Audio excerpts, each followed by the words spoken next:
Do you have an old outlet and you need USB? Look, it won't work. It won't fit. I keep trying and it's not working. You need to upgrade something like this, a USB outlet. It has USB-A and USB-C. This will make your life so much easier. You can absolutely do this yourself without hiring an electrician. Turn off the circuit breaker or power. If you can't locate it, just turn off the main disconnect for the entire house. For the most part, you'll literally just need a screwdriver for this project. You should have that laying around. This one's a cool multi-tip. It has different tips and you can exchange them. I'll put the link in the video description down below. Pull out your old ancient outlet and just disconnect all of the wiring. It doesn't matter if you have one set of wires or two sets of wires. I'll show you that in a minute.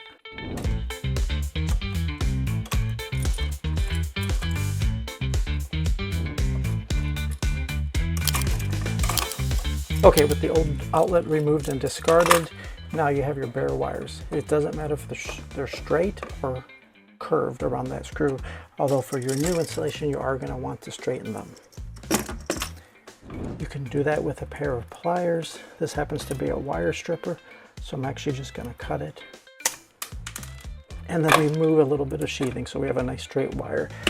The new USB outlets all have straight wire connections. It goes under that little pressure plate. Okay, like I said earlier, it doesn't matter if you have one set of wires or two sets of wires. The only thing to remember is the same color wires always go on the same side of the outlet. The opposite color goes on the opposite side of the outlet. It is labeled here hot and white. Hot is black. I'll ask my editor to put that on the screen. B for brass is black and brass colored screw, also known as the hot. And of course, white is self-explanatory on the silver screw. Okay, bare copper wire, if you have it, it's a ground wire. If you have a pre-1963 home, you may not have a ground wire, but if you have it, go ahead and connect it on the green screw. And this new design is designed for straight in. You don't have to hook it around the screw anymore. It goes right underneath that pressure plate, and tighten the ground screw down.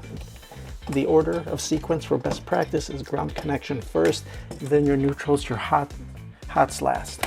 So remember, the white is your second connection. You're going to go under that pressure plate.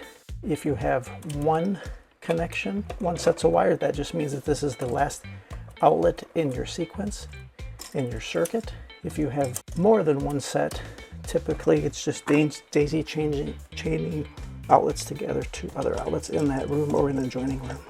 Flip the outlet over, and lastly do your black hot connections straight in under the pressure plate. If you're doing this upgrade yourself, you're likely saving hundreds of dollars over calling an electrician. Now these fancy USB and USB-C outlets are a little bit more money. Expect to pay about $30 to $40 for the outlet. Now there's a lot of electronics going on in them. You see they're much thicker than a standard old outlet. So make sure to stick with a name brand. And if you want, you can do a final check to make sure all of your screws are locked down tight and all of your connections are locked down tight. Now, because it is a bigger footprint than the old one, tuck the wire in.